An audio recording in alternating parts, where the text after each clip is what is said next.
My name is Esther Ra, and I'm going to be presenting to you on building a global network. And in building our global network, this will be very much in line with building yourself as your own brand. And so we're going to talk a little bit about this, a little bit about myself. I am an associate director of career services here in the nursing, education, and social policy and practice schools at Penn. I am the co-lead for the international committee here in my office, and I also serve on the first generation committee in my office as well. In addition to my work as an associate director here in career services, I'm also a lecturer at the Wharton School and the communications program. I actually taught this morning, and currently I'm actually teaching a course called Storytelling and Impromptu Speaking for Business. I'm also the founder and principal of a coaching and consulting firm that I recently started. Other work that I do outside of what I do at Penn, in addition to private practice, I also serve on the board of directors of Mustard Seed Generation, which is a mental health literacy organization, and I chair the governance committee there. And I also enjoy freelancing when I have time, often in the summers, for a publishing company, HarperCollins Publishers. And I really enjoy creating multicultural educator guides there as well. I forgot to mention, I also have my certification in TESOL. So I have worked extensively with folks who are international, who are bilingual, trilingual, multilingual. And I also hold certifications in career management coaching. And I'm currently finishing up an executive leadership coaching certification as well. So that's a little bit about me. In your response, if you could, in your chat button, if you could put on a scale of 1 to 10, what 10 being the highest, how confident are you about networking? Feel free to put your response in the chat.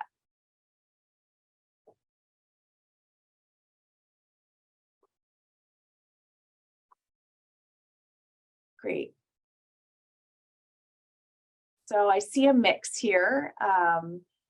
Let's see, 8, 6.5, 5, 3, okay, 5. I don't see anything above a 6. Okay, so I'm glad you're here. Oops, sorry, the other way.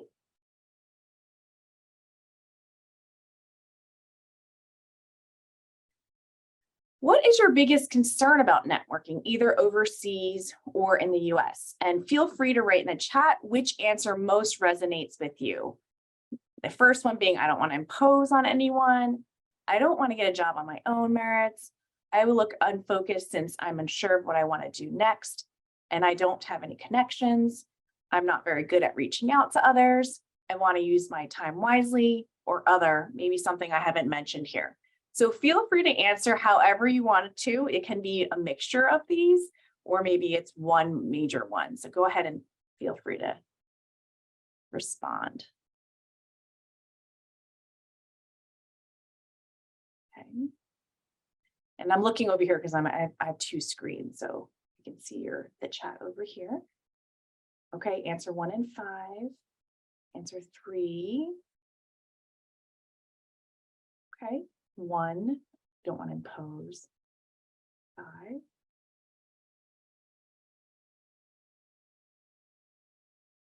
All right, okay. So it seems like we have a mixture, and I think all of these are very, very valid. Now, what's your biggest concern when, what's your primary networking goal and concern right now? Do you want to learn more about a particular career and industry? Do you want to learn more about a particular employer? Do you want to get more advice in careers? Do you want to expand or strengthen your existing network? Or is there something else that is not covered here that is your primary networking goal?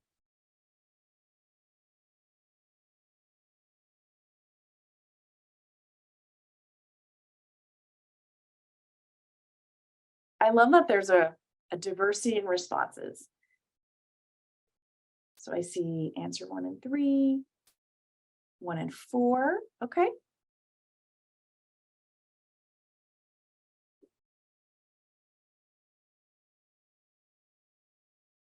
Okay. So last question for you is, who would you most like to add to your career network? If you had a choice and you could add anyone to your career network, you don't have to say exact names.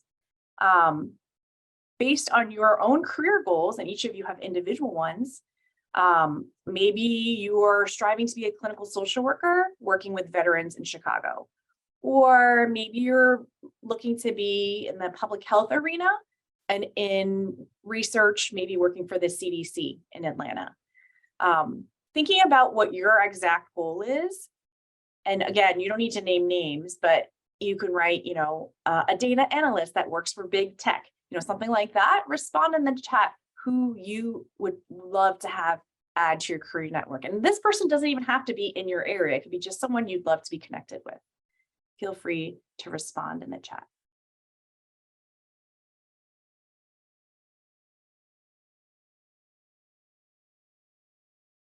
Okay, thank you, Kelly. So I see biotech research or clinical trial scientist, someone who has combined communications with international and biotech experience. Great answers. Bioinfo scientist or lab tech and biotech company. Okay. I love how you are all very specific. So this is great. Any others? Okay. So thank you for sharing, those of you that did. Very quickly, I'm going to talk a little bit about networking and information interviews, finding contacts, crafting your email. We're going to look at samples and tips for connecting and looking at resources at JHU and beyond. So one thing I love, and this is what I often start with when I'm speaking to international students, is that you have a very unique position in society, in your school, and you have superpowers. That's something I always like to say again and again, because I think it's not said enough to international students. You often may come, to your position, your role here in the US as an international graduate student or undergrad, feeling kind of like, I don't have what it takes. I don't have what everyone else has. But in fact, you have so many other things that other people don't have. And I want to remind you of what some of these things are. You offer a higher degree of qualification than employers can find in the US or permanent resident or citizen. You often have different skills and different useful experiences that are from overseas. You have outstanding skills and abilities. You wouldn't be at Johns Hopkins if you weren't. You have amazing language skills. Many of you are bilingual, trilingual, quadrilingual, multilingual. Not everyone can speak another language. And in knowing that language, you have a very strong understanding of countries, different cultures, interweaving yourself inside and outside, and code switching in a sense. And because of that, you create meaningful professional relationships with contacts and employers because you're able to have a sense of heightened social awareness because of your intercultural identity. And remember, all of this, you represent yourself as an international. It's your personal brand, and be proud of it. Resumes, cover letters, networking, and interview styles in the States might be different from where you're from, but that's a given wherever you go. And so don't feel like just because you don't know everything, that you're less than. That's why career advisors like my colleagues here are here to help you.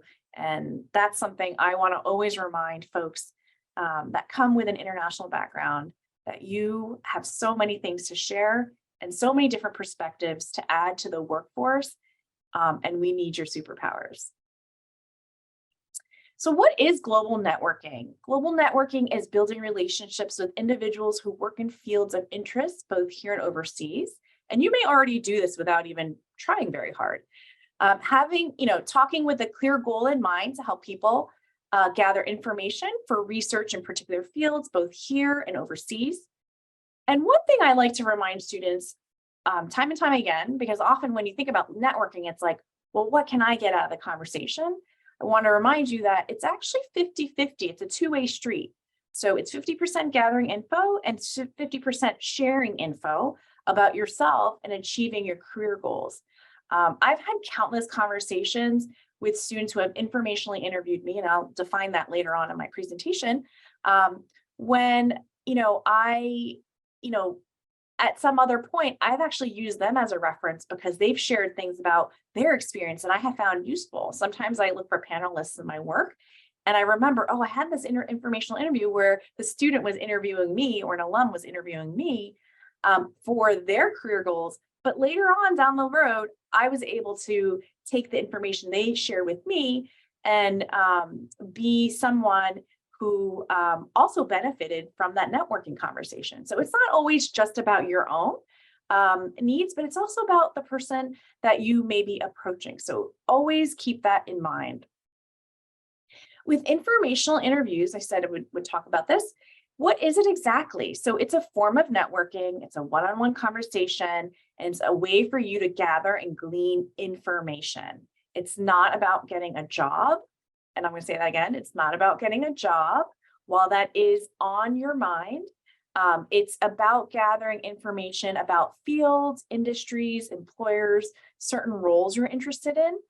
And you can informationally interview anyone. It could be any professional in any field that you're interested in.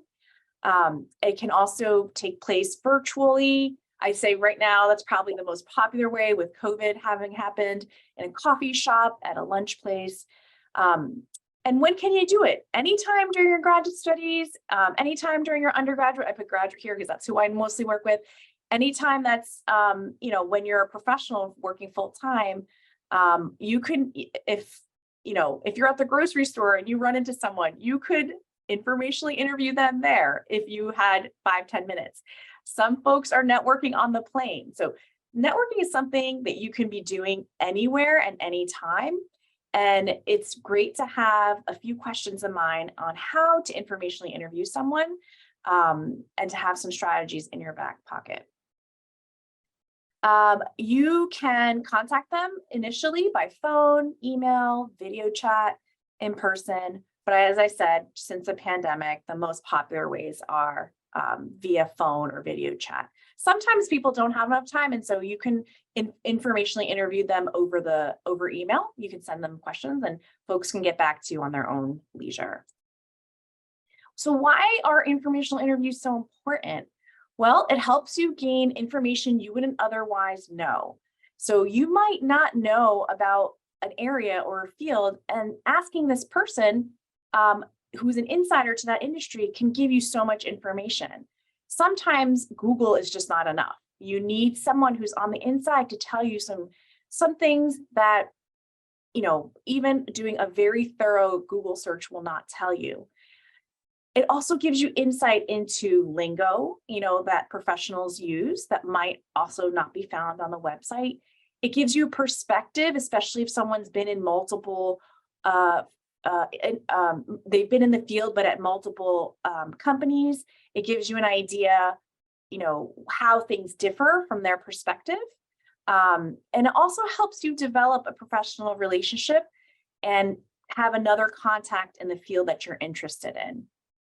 And it's a great way for you to talk about yourself and also refine your narratives about the experiences you have before you go into an actual interview with a company. So informational interviews tend to be a little bit less pressure and more conversational. Now, with that being said, I always remind my students that even though it is more conversational, I would make sure that you remember that you're still on, because the person that you're speaking with might be interested in you down the line or remember you and reach out to you.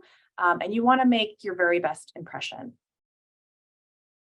Now, some of you, and I've had international students say this to me, well, where can I find people to informationally interview? I'm an international student here. I don't have a really big base here. I don't have contacts here. Who do I start with?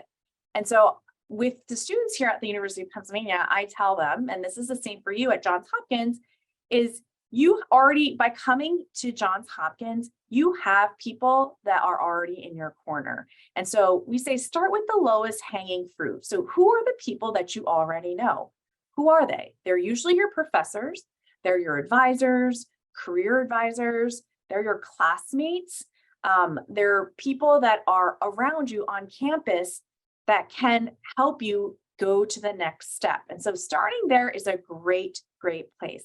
Other places where you can make great connections without too much effort are conferences. So if you're presenting at a conference, if you're going to a symposia, if you're going to a webinar and you're listening to someone speak, panel discussions, or university department events where they invite a speaker, those are great places to network with folks because they come to you in some ways. And when you get there, there's a plethora of people to be chatting with.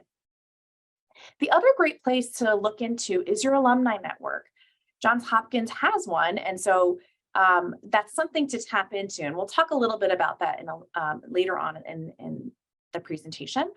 But the other thing to consider is if you're a graduate student or a doctoral student, you also have, and you didn't go to Johns Hopkins for undergrad, you also have your undergrad network, whether it be overseas, some of you did undergrad in a different country, you still have folks in that area, in that region, also to reach out to too. So don't forget that. I was working with a student last week and she completely was blown away that she could have access to her undergrad. She went to undergrad in New York and was like, I can access the alumni network there, even though I graduated 10 years ago. And I said, yes, you just have to make sure you're, have access to their alumni directory, and you should be able to access them either through the school itself or through the LinkedIn community that exists for your alma mater. So definitely tap into all of your alumni networks, not just Johns Hopkins, because there are so many great ones. And again, like I said, LinkedIn is a great, great place to start. So how do you communicate your requests for an informational interview? You want a very easy way and common way is to send an email. And before you send the email, you want to do a little bit of research. Look up their bio on their employer page, check their LinkedIn profile and everything they have listed on their profile. And then also you can use alumni platforms. Another way that you can do it if you don't want to do email or sometimes you can't find their email is to send a LinkedIn message. I just got asked this question yesterday. Can I ask to be their connection before I meet them? I would advise that you connect with the individual first and then request a connection on LinkedIn. There is a netiquette and a way in doing things. And I find that when you're asking someone to connect on LinkedIn, you're also asking them for permission to your network, to their network. And so, and they have access to your network. And so some people would prefer to have met you first, to have had a conversation before they invite you in to their network. Other folks don't mind as much, but that's something to keep in mind. So I generally say a good rule of thumb is to connect with the individual and then have a link, connect on LinkedIn. So why would you want to network? So we talked about this earlier. Some of you said you felt like might impose, right? You might feel like I don't look as polished. And so networking in general is just a great way to see what job prospects are out there with less pressure and also learn about new opportunities, whether it be in the field that you're currently looking into or in a different field that you're sort of thinking about, well, I don't know that much about that. Let me find out. These are some great networking questions. What do you do in the role as, and I'm going to use some of the information you share with me, as a bioinfo scientist? What role do you think would best be fit for me as someone who's coming into the field? How do employers differ in their support for staff? Like, who would I be reporting to? What skills would I need to have before I add value? Can I be a value add to the company? What is the hiring process like? What salary is typical for entry-level roles? Now, this number 6, with salary transparency these days, this is a hot topic. I think a great way to frame it is to ask, not to say, what's your salary? It's a little bit off-putting. You might want to say, for someone who is like me, who's graduating from Johns Hopkins and entering into a role as a bioinfo scientist, what range of salary might I expect? Would you have any resources on that? So it sort of takes the pressure off you asking them for their salary, or where there might be what they might be paid at their company. It just helps you ask the question in a way where they can give you a general, broader perspective, because every company is going to be a little bit different. You can ask them, are there opportunities in this location for an entry, or if for a grad student with an X degree like me? Now, you're not asking them for a job. You're just asking, are there a lot of opportunities? You're just asking, okay? This organization, do they sponsor international candidates? Have they sponsored international candidates in the past? What challenges are common in this role? And a great question I like to ask after an informational interview is, what are challenges you faced in the role? What are challenges that have come across in your job that you didn't anticipate? What does career progression look like at this firm?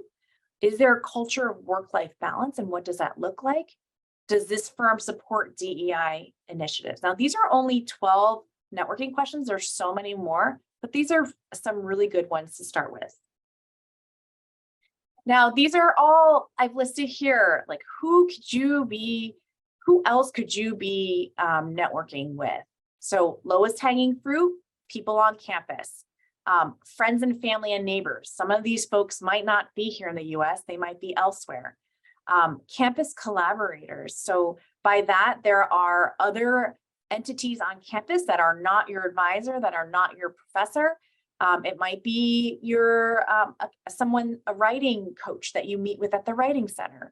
It might be someone that you're connected to through a club that you're at on campus. So different campus collaborators, previous employers, whether that be here in the US or in overseas, professional and scholarly associations. Many of you are in chapters that meet in different regions of the US and maybe across the world.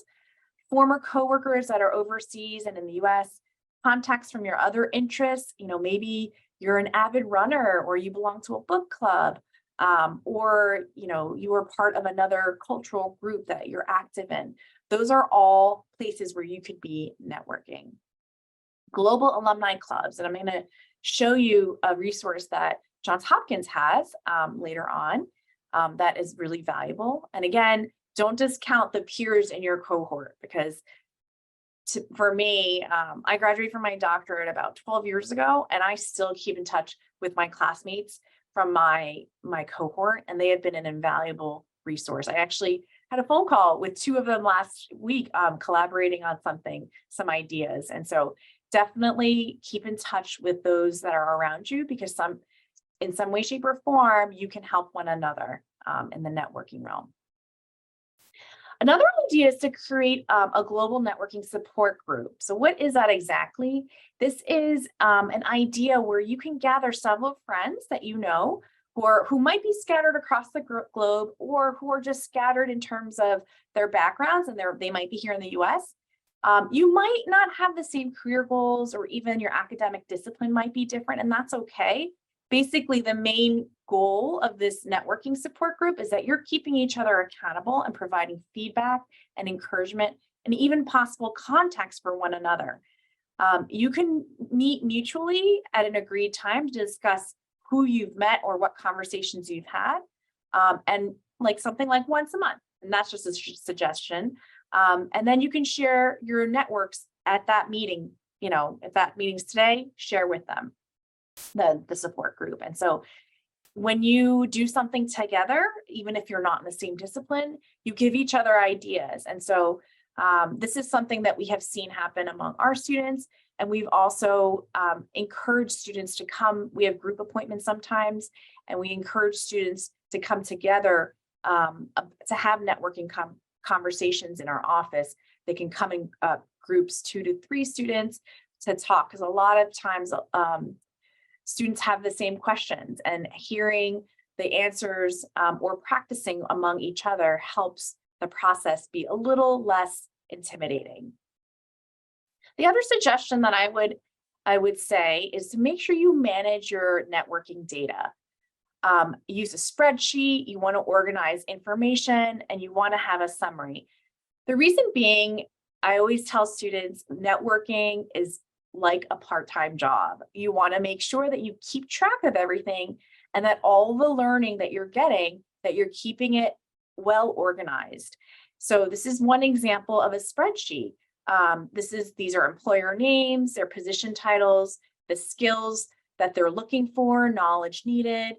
Again, this is just one version. You might have your own version, but it is very important to keep track, because that person might, Jill Henriksen might email you in 2 months, and you might be scratching your head and saying, ooh, Jill, that name sounds familiar, but I don't remember exactly what our conversation was about and where she's from and what her role is. If you're doing a lot of networking, this happens. And so you want to make sure you take good, copious notes so you can refer back yourself. Here is an example of an email that is not one that an alumni would want to receive. So, dear current Masters of Public Health student, subject, current Masters of Public Health student eager to connect. Dear first name, my name is X, and I am a second-year MPH, Masters of Public Health. I just picked any discipline while working full-time in the School of Medicine. I am currently looking for jobs and saw your name listed in the JHU directory. I see that you once worked at a community center in Argentina. I'm interested in doing something like that. Could you help me out? I would appreciate if you looked at my resume and could pass it along to your networks. Thank you for considering my request. My resume is attached, and I am free for a phone call tomorrow at 10. Sincerely, Esther. So hopefully this email gave you a little chuckle, because this person, I think, meant well, but they are asking a little bit too much in this email. And they asked for a job, which is probably the first thing I tell students not to ask for. And I'll talk a little bit about that in another slide. And they also passed their resume on without being asked for it. And the other thing that is sort of a no-no here is that I'm free for a phone call, and they mentioned one time, 10 a.m. And it's not even in a couple weeks, it's tomorrow. So as you can see from this, it's not ideal, because it's asking for too much too soon. So here's an example of a much better email. I hope this email finds you well. My name is X, and I'm a second-year MPH student. While I still work While I work as a clinical research coordinator in the School of Medicine, I found your contact information listed in the JHU directory. And I read about your experience working in Argentina as a health program coordinator at a community health center. I would greatly appreciate the opportunity to speak with you and hear more about your experience there. I'm very interested in public health from an international and policy perspective, and I have been learning Spanish over the last few years as part of my studies at Penn. Your time in Argentina sounds like a fantastic experience, and I would love to learn a bit more from you about your career path and any advice you might have for a fellow JHU student interested in similar types of work. Specifically, I'm interested in XYZ. Thank you for considering my request. Would it be okay to reach out with a few questions by email, or if it's more convenient for you, I can certainly chat on the phone or Zoom. These are the times I'm free on these weekday times. I'm happy to find another time that's more convenient for you. So this student has several networks they can tap into, Penn and JHU. And what I liked about this email is that they left options for their informational interviewer. So it wasn't something like, it has to be at this time, and could you help me get that job? But it's, I want to learn more about you. I want to learn more about your experiences. If you come at a come to an informational interview conversation from a point of curiosity, it's just a great place to come from.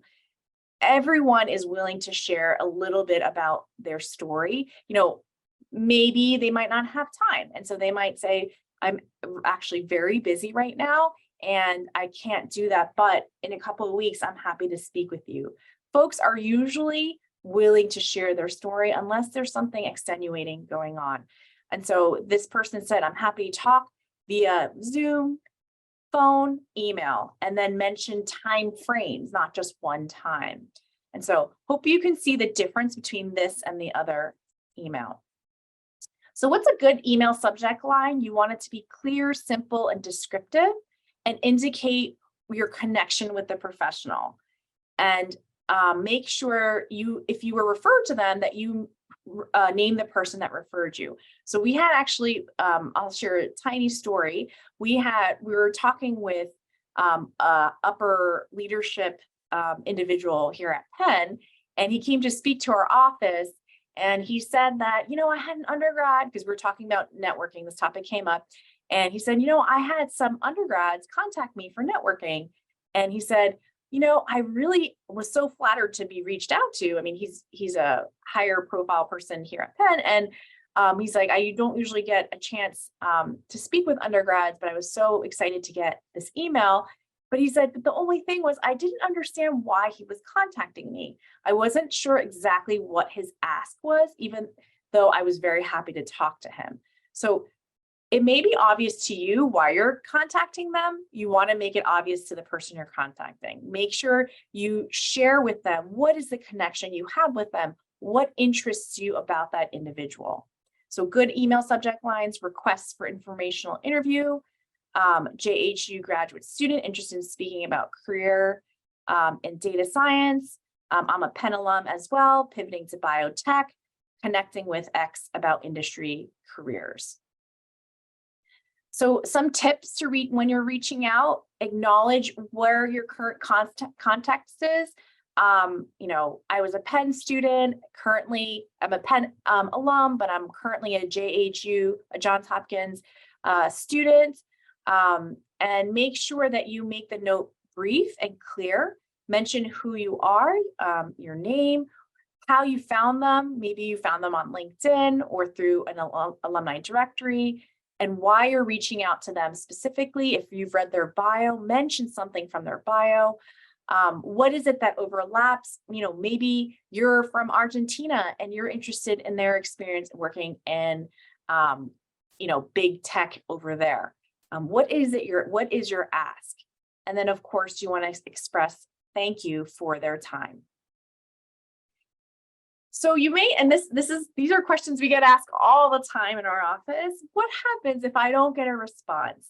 You may not get a response immediately or even at all, but that's okay. Don't take it personally, but feel free to follow up.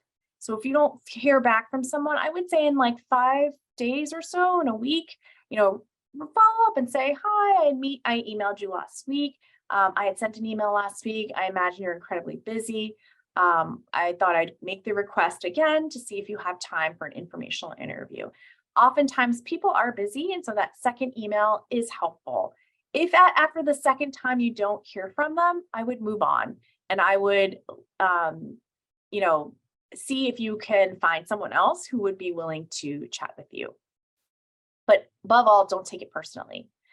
So in essence, informational interviews are really fun and low stress interactions. You can ask professionals about their job, their company, the culture, the industry, their career pathway. I think career pathways are actually one of the most fascinating conversations, because not everyone comes from the same place, but yet if they're doing the work you're interested in, you can find out what was their perspective, their angle.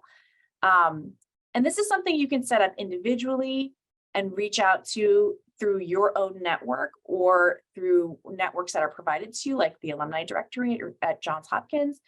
And informational interviews in the form of networking is one of the best ways you can spend your time when you're job hunting or looking for a job. Now, the tricky thing here is, though, that sometimes your networking doesn't have immediate dividends. So just because you networked with someone last week doesn't mean you're going to have a job this week. So it's an investment of time, just like you put money aside and you invest that and it grows over time. It's the same thing with networking. And so know that if you are putting effort into networking, like I said, I tell my students, networking is like a part-time job. If you're putting that time in, it will pay its dividends in the long run. And at some point in time, it will be wonderful to have that person's contact. And you just never know when they'll think of you again. And so oftentimes people want immediate results, and that may not be the case. And so the more you network, the more comfortable you'll be with the idea of networking. Some of you might ask, why would a random alumni stranger want to even be interviewed by me, an international student? Well, a lot of alumni like to share their time and resources, especially if they have been helped themselves. And, nobody gets to where they are without a little bit of help from everyone around them. And so it allows them to help students explore and learn more. And they also learn too. Like I said earlier, it's a 50-50 talk. And it's a way for them to mentor and give back. And for some alum, it's a way for them to increase their social interaction too. I had a student during COVID, during the pandemic, when we were shut down and we were not in school in classes at Penn, reach out to an alum who was retired. And it so happened that the retiree was a very high position in his former company, and he would welcome the chance to speak with someone because it was the pandemic and no one was seeing each other. So he really welcomed that conversation, and that was a very successful conversation. Here's an example of a place to start if you feel like, oh, I have no idea where I should start. So Johns Hopkins has their own LinkedIn alumni network. And so you want to make sure that you follow this and that you check this, and you can search for alumni. There's 135,000 alumni from Johns Hopkins. Use those folks, tap into those folks to find the interest areas of your own. So these are just examples from Penn's. I had to use Penn's because I can't be added to the JHU one because I'm not from Johns Hopkins. So I just I'm showing you what you might see once you're in. You might see, you'll see their name, you'll see how you're connected, their title, and things like that. So once you make that connection, you have to have a conversation with them. How can you have a good conversation? The US and Americans like to pride themselves a little bit on small talk, and they like to have good, cordial conversation. And so small talk is talking about, it's literally that, small topics that aren't super important, but sort of fill and help build the relationship. First and foremost, be human. Ask them how they're doing. I think this often allows folks to feel like they've been seen and heard. It's great to start off a session by saying, thank you for your time, and I'm so excited to meet with you because of X, Y, and Z. You want to make sure that you actively listen to the person who's sharing advice with you. Don't interrupt them, and share appropriately in terms of what your interests are, what your experiences are, and what your skill sets are. And then also make sure that you're not just talking about yourself, which is it's easy to do that. You want to also share interest and curiosity about their career path, because that's the whole reason why you want to talk to them, right? Ask good questions, prepare them in advance, and make sure that they're unique to this individual. You don't want to ask them questions that you can find on the internet on their bio. Focus on their experiences. A lot of times people will be like, oh, well, you switched industries, or how did you go from being working in big tech to nonprofit, or from big tech to being an entrepreneur. Like there's many pathways that people can take. And I think asking those gap questions, where you're trying to connect the dots are super important and also really interesting to find out. Make sure your questions are open-ended so you get a lot of information. You don't want to ask questions like, do you like your job? That's a yes and no answer. You want to ask, what are the things that you like about your job? So that the answer that comes back at you is a full one. And you want to prepare, again, ahead of time, some of these questions. Tips for a good conversation. So you want to have a clear idea of what you want to walk away with from the conversation at hand. What do you want to know? Again, don't ask for a job referral, ask for recommendations and other connections. That's okay. You can say, would you have any recommendations of who else I could be speaking with? So that's my major do, is ask for more recommendations and connections because you're tapping into their network. That's okay, but don't ask them for a job. In the virtual setting, make sure you minimize distractions, make sure there are no pets that walk through on your screen, dress professionally, not just on top, make sure you're dressed. I always say just dress head to toe because you don't know if you have to stand up at some point by accident. And try to maintain good eye contact by looking at the camera when you can. That's a little tricky online. So when you're meeting with someone, you want to have an intro and an elevator pitch and have that introduction in mind. And what you can share are your current academic pursuits, relevant experience, key skills, future goals. And you might even say, I'm really looking to expand my network in the field of biotechnology. Here's an introduction outline for you. Again, this is not a script, but you can say, hello, my name is Esther Ra. I'm pursuing my bioinformatics degree at JHU. I just made that up. My specific interests are in research and technology and its intersections.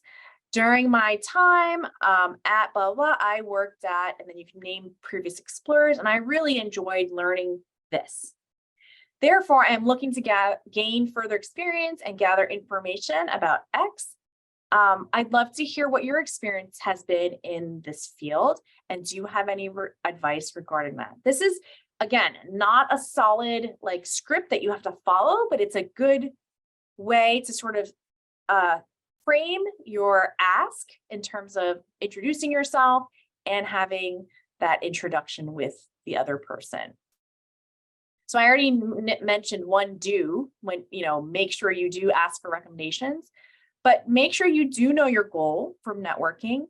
Make sure that you are prepared for approaching these folks because you want to know about their bio through LinkedIn or having thoughtful questions to ask. You want to network even though you're not really looking. So this is a really key one. Some people feel like, oh, I have to start networking because I'm starting a job search, or I have to be employed by summer, or I'm graduating in May. You should be networking always. You shouldn't only be networking when you need a job. Ask referrals to others, this is what I said earlier. Ask for their contact information, business card or electronic business card. And do follow up and keep your contact list up to date as you progress in the professional contact relationship. So, and we'll talk a little bit about follow up too. Don't be unprepared when you are able to get time with this individual. Don't feel like you need to have everything in order or just be very casual. You want to be prepared because you're taking up someone's time. You want to make sure that you're also dressed like you're going to an interview. You don't have to be super fancy, but I would say business, what do they call it now? Business smart. And so you want to look polished. And then also don't expect that you'll, get a major insight into everything you want to know about a field. So don't expect too much, but go in with curiosity and with an openness and ask. Don't ask for a job interview, but instead, as I said earlier, do ask for other folks in their network that you could be speaking with. After informational interviews over, this is really highly, underrated in that folks need to follow up and make sure they thank the interviewer who they talked with, the informational interviewer. Send them a LinkedIn request then to get connected. And ideally, that thank you note would come about 24 hours after. It could be on LinkedIn, it could be on email. And then if they've suggested contacts to you, you want to make sure you follow up on that. I enjoyed speaking with you, and you had mentioned 2 colleagues of yours that might be a great, source of information on X. I would love to be connected with them. That's a great thing to follow up on. They may follow up automatically, but in your thank you, you can certainly mention that. Here's a simple thank you note. Dear James, thank you so much for taking time to chat with me today. I enjoyed hearing about your projects at Merck and how you leverage your social science training and applied for pharma jobs. Thanks as well for suggesting your 2 friends and colleagues who would be great for me to speak with. I'll wait to hear from you before reaching out to them. Our conversation has made me even more excited and optimistic about exploring career opportunities in pharma, and I look forward to staying in touch with you. Maintaining the relationship. This is challenging, I think, sometimes for international students. They feel like, okay, I reached out to them. What do I do now? So don't feel like you need to reach out to them like every week or every month even. It's a relationship that's being built over time. And so your idea and goal is to stay in touch with them long term if you find them useful in terms of your career. You don't have to stay in touch with everyone you informationally interview. So know that. And then LinkedIn is a great way to stay in touch. And especially if on LinkedIn, they mentioned that they got a promotion, or if they switched roles or left their company or industry, that's a great way to say congratulations, and a very small and easy way to keep in touch with folks. And if you saw them mentioned somewhere in an article, an announcement, reach out to them and say, hey, I saw this. It's so exciting to see your name. I'm so happy for you. Are you enjoying your role in X? And so these are really easy ways to maintain the relationship. Other ways to also maintain that relationship is to, I had one realtor one time who would always send out, a Happy New Year or Happy Valentine's Day, those holidays that don't really have, everyone kind of celebrates. They don't have cultural nuances in America, I would say. And so it was a little way for her to say, hey, I'm around, I'm thinking of you, I still think of you. And so those are really simple, easy ways to sort of stay on someone's radar. Send an update when you have news to share, especially if you think of someone that they encouraged you in that area. It's great to say, hi, I know it's been a while since we talked, but I still remember the time when we chatted and you gave me this piece of advice. Currently, I'm actually working at a place that's similar to what I'm looking for, and you helped me get there. And I think that's what I call the circle back conversation. Folks who have helped and been someone that you've networked, they love hearing that feedback or like the outcome of what they've shared with you, because oftentimes we don't get to hear that. So definitely circle back to folks. Sharing an article is also something I often do with colleagues. If I see something and I think of someone, I'll often send it to them either on LinkedIn or on email. So this part, resources, these are specific to Johns Hopkins students that I thought I would share with you. One that I know that Johns Hopkins students have access to is something called OneHop. You have access to mentoring on here, and it's a way for you to connect with alumni. So if you're an alum, you can connect with another alum. If you're a student, you can connect with an alum, and it's a way for you to be introduced to networking automatically through alumni. And I think this is a wonderful resource. We at Penn also have something similar, and so definitely tap into something like this. Alumni chapters. If you have not already looked up the alumni chapters that Johns Hopkins offers, then definitely go and take a look. So Hopkins has domestic and international chapters. I'm willing to bet the chapter you're looking for is probably in existence. So this is exciting. And if you're looking to move to a certain region, I would definitely tap into these chapters. And I would say most of these chapters have social media presence. So tap into their Instagram, tap into their Facebook, tap into their LinkedIn, and you can find folks here that may be in your field in the region that you're looking for.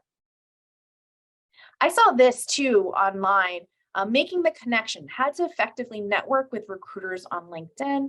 So there are on the Hopkins alumni page, there are articles like this that help you figure out how to effectively network. So don't forget to look around as well to see what other resources are there that will help you get to your goals. I also saw this on the Hopkins page. This also, if you look on this page, there are workshops for power skills and professional development. Penn has something similar. And so it's great to see what is being offered, to see how you can fortify more of your networking knowledge. Because again, as I said earlier, that networking knowledge is the brand you're creating for yourself, and who you are is your brand, right? And how you represent yourself. LinkedIn Learning is something that's not mentioned, I think, enough. There's so much on here. I thought some of these title courses were funny. How to network when you don't feel like networking. Networking as an introvert, really hard for some folks who are not inclined to reach out. So definitely look at some of these resources. I saw this too. So either your YouTube, the Life Design Lab at Homewood at Hopkins has their own YouTube, and I would definitely take a look. If you look down on this resource, there's a lot of information below on talking to your advisor and things like that. And so definitely subscribe and look and see what other new videos are coming up. So that leads me to next steps and making concrete goals. So as a takeaway, make a goal for yourself to use one or two of the resources presented today, because you'll be so glad that you did. How many people will you reach out to using their resources shared? And I would say, write these goals down. Why should you write them down? Dr. Gail Matthews, a psychology professor in California, she did a study on goal setting with 267 participants, and she's not the only professor who's done a project like this. She found that if you write them down, you are 42% likely to achieve your goals if they're written down. So write your goals down so that you do achieve them. And after hearing this session today, what are some goals that you might want to do right after this session? Any thoughts? Feel free to write in the chat. And then here, this is a link to grab resources on from this workshop. You can just zap the QR code, and I have the list of resources that will lead you to a Google Doc, and you can get it that way. So thank you so much. If there's any questions, I'm happy to respond.